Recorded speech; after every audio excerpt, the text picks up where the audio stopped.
Hello, hello, hello, hello, hello. Peaceful, y'all. Peaceful, y'all. Peace, peace, y'all.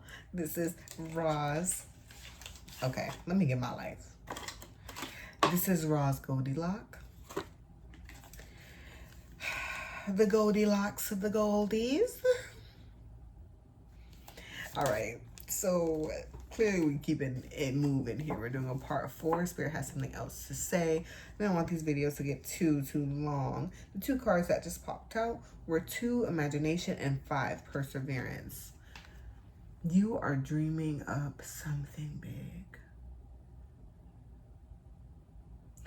As you weather a storm,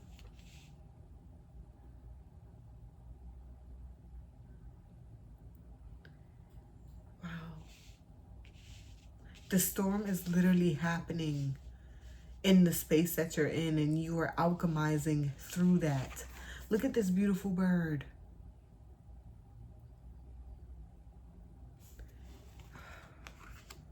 Look at these flowers blooming.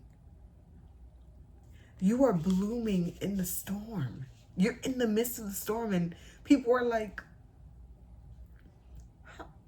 why she look like that? Why he look like that? Why collective look like that? Why they looking like that? And you thinking, well, I got something on my face? Just the glow. Just the glow. They thought you was down and out, but it's just the glow that you've gotten with gratitude and generosity.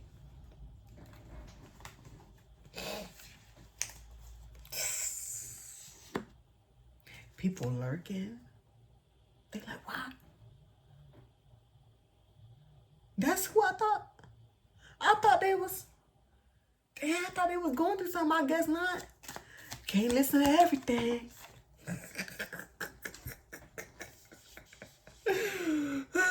Anyway, you got waking up, timing, and focus. Spirit said, come back to focusing on you. And what happened was, whatever this storm is that you're currently enduring and persevering through, you're keeping your imagination alive for what could be and what you deserve.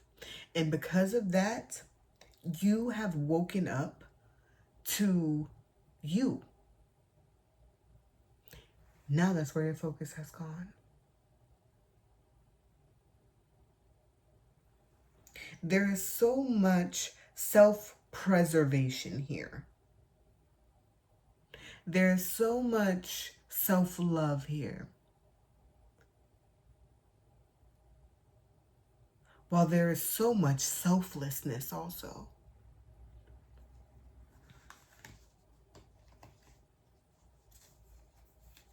Y'all, what we naming this series? This one has 4 parts. I know. We're going to name it the Transitioning Series. Thank you, Spirit. I love you.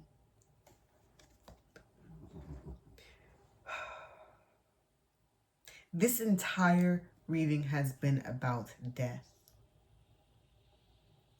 And that begs the question then. Some of y'all are having this conversation with yourselves of what is spirituality and what is death? And why are we so afraid of it here on Earth side? And why is it so sad? And I'm here to remind you that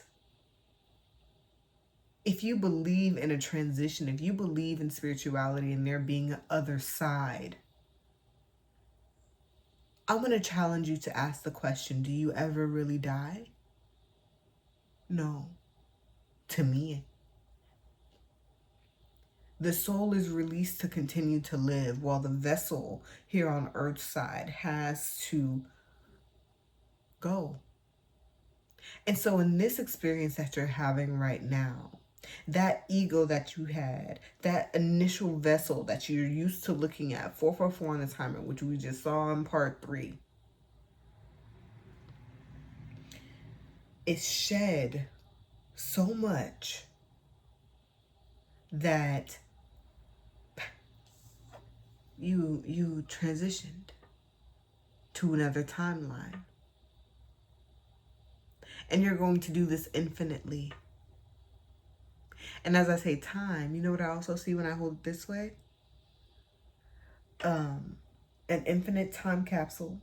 Infinite time capsule. Now I can't even think of what I'm trying to say. Man, where you have the sand coming down into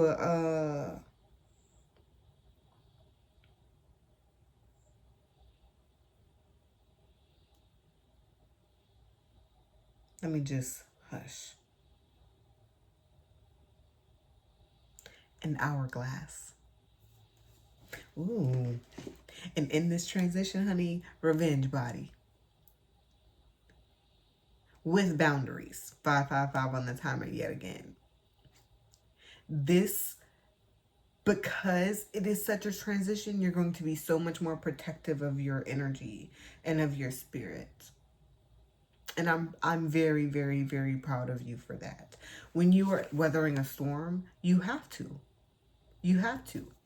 Because while you may not be indulging in the chaos and in the rambunctiousness of the storm, and you're just trying to rest and maintain being settled, the energy around pulls from that very settled energy. You have to preserve it. You have to withhold it. For you. Because when you have to go out to then weather the storm outside of the shelter that's keeping you warm, you have to know that you are going to have the capacity to do so. This collective is saying no more overgiving of my energy. I don't like to share that much. And when I'm due, I'm being generous. Blessed be collective.